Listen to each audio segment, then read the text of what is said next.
is 2% the right target? Forget about how you get there, how far away you are, how you screw this up or whatever. Is it the right target to begin with? And then the second part is, how are they doing? Are they getting close to the target? Will the cost of getting to the target outweigh any benefits? Are there any benefits, et cetera? So one's kind of big picture, long term. Where does 2% come from? And then the other one is how are they doing, right now? So in the first one, I've never felt that 2% was the right target for inflation. I always thought it should be zero. If you believe in price stability, you wouldn't want any inflation and you wouldn't want any deflation. You would want price stability. Now, of course, you're never going to get it exactly there, but the target in that world would be zero, maybe a little bit below, a little bit above, but you'd always be steering to zero. That means you're not stealing anyone's money through inflation. Pardon me, you're not enriching creditors through deflation. You're not distorting the allocation of capital by either one. You're just saying we want stable money. That's kind of the Fed's job. So then the question is, why is it 2% if theoretically zero? And I disagree with Milton Friedman on a lot of ways, but a lot of things. But Milton Friedman said zero. He said he didn't think it should be 2%. He thought zero was the right number. I agree with that. So why is it 2%? Well, the Fed has a rationale, but I think it's a bit of a fraud. And then I'll tell you what's really going on. The rationale is every now and then you have to cut interest rates to stimulate the economy, bail out the stock market. You just need a rate cut. And the evidence is pretty good that negative rates don't work. They have been tried for years in Japan, Switzerland, I believe Sweden for a while. And the ECB today. So we do have negative rates, but they don't do anything. They don't stimulate. In fact, they often do the opposite of what they're intended to do. Let me give you a concrete example.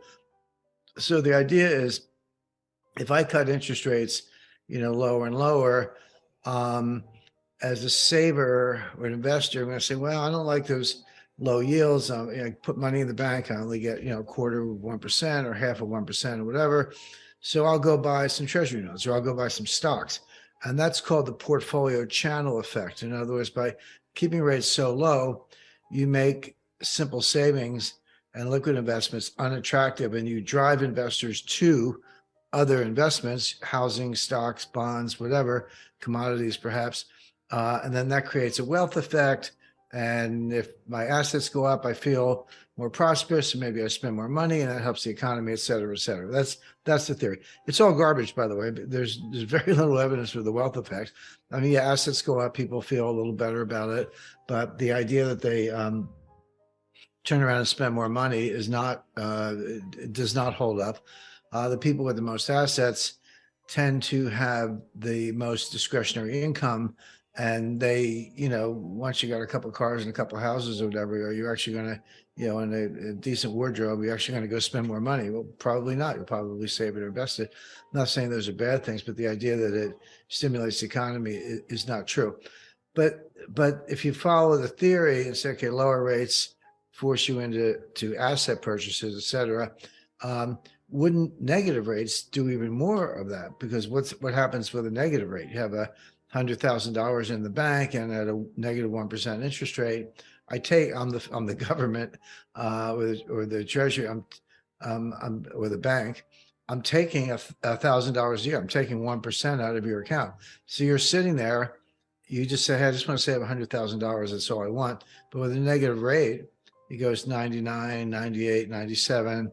And the idea there is, well, now you're really going to spend your money because it's kind of use it or lose it. Again, these are the kind of theories, and this is what the literature says. These are the kind of theories these eggheads dream up. But let me kind of ground that in the real world a little bit. What do people actually think? When they see negative rates, people say to themselves, there must be deflation coming. Why would they, the economy must be in really bad shape. Deflation must be getting the upper hand. Why else would they go to negative rates if they weren't worried about deflation? And if they are worried about deflation, and they are, then I'm going to save more.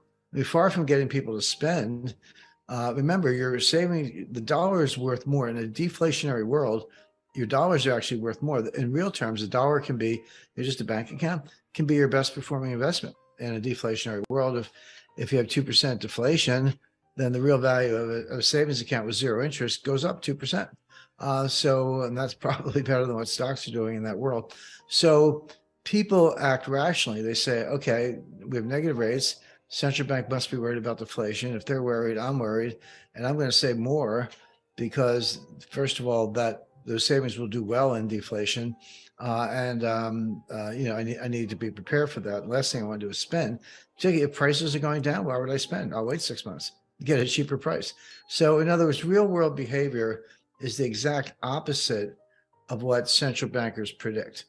Central bankers predict usually lose it. You'll go spend the money because I'm going to take it away. But real people say, no, I'm going to save more because you're signaling to me that the value of the money is going up because you're worried about deflation and prices are coming down. So what's the rush?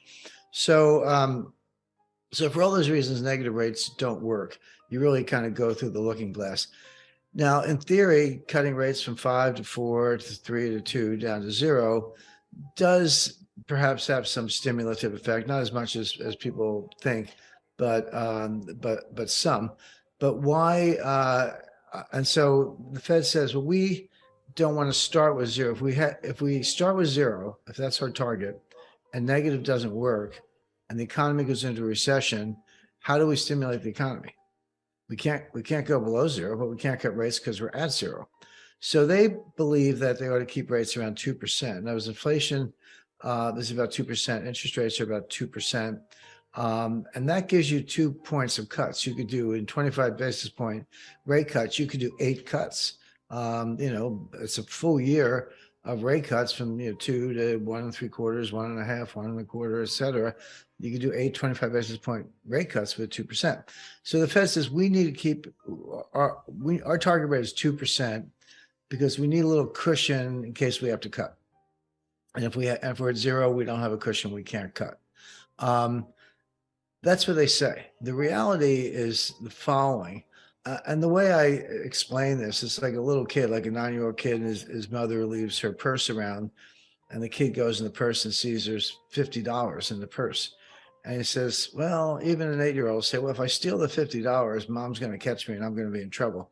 But if I take a couple bucks, she won't notice. Like, she's not counting the dollars every day. So I'll just steal $2 because she won't notice. That's the theory. And the Fed's idea is if I steal 2% from you, you won't notice. 10%, yeah, you'll be up in arms. You'll be driving tractors up the steps of the Fed the way they did in 1980. But 2%, you kind of won't notice. Well, what's the math of 2%? Well, 2% cuts the value of the dollar in half in 35 years. It's just the math. It cuts it in half again in another 35 years. Bear in mind, you're starting from down half. So in a typical lifetime of 70 years, at 2%, the dollar is going to lose 75% of its purchasing power. It gets cut in half and then half again in the second 35 years. So in 70 years, typical lifetime, your dollar loses 75% of its purchasing power at 2%. And that's really the point, because 2% year in, year out, probably not enough to feel. It's not like Argentina where they're going to be banging pots and pans. But it's insidious. And by doing it for a long enough period of time, you destroy the purchasing power of the dollar. And that's what they really want to do. Why? Because the federal debt is nominal. I mean, I'm big on, adjusting for inflation, using real rates instead of nominal rates, et cetera. I think that's a critical part of any economic analysis. But debt is nominal. If I owe you $1, I owe you $1. Whether in real terms it's $1.05 or 95 cents, that's separate, but I owe you the buck. Well, if you can destroy the purchasing power of the dollar, you're actually reducing the real value of the debt. So it's one way to pay. People say America has never defaulted on its debt. Well, first of all, that's not true. It's not a true statement. But the easiest, quietest, stealthiest way to default is inflation. It's like, hey, here's your $1 billion back. Good luck buying a loaf of bread because I've destroyed the value of the dollar. And so now 3%, we'll do it in, do the math, we'll do that in about 22 years, which means about 23 years, sorry, which means that you'll destroy 75% of the purchasing power in 46 years, not 70 years. So, and then so on, 4%, 5%, et cetera. At 10%, you cut the value of the dollar in half in 7 years.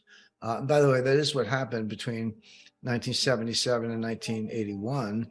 In that 5-year period, the dollar lost over 50% of its purchasing power. A lot of people like to bang the table and say, since the creation of the Fed in 1913, the dollar has lost 95% of its purchasing power.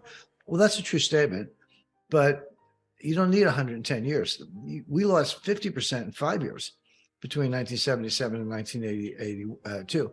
So inflation is insidious. It is a tax. It is a form of theft. But like the kid with the mother's wallet, if you keep the theft, in small little bites, but do it long enough, you can get the whole thing and no one will notice.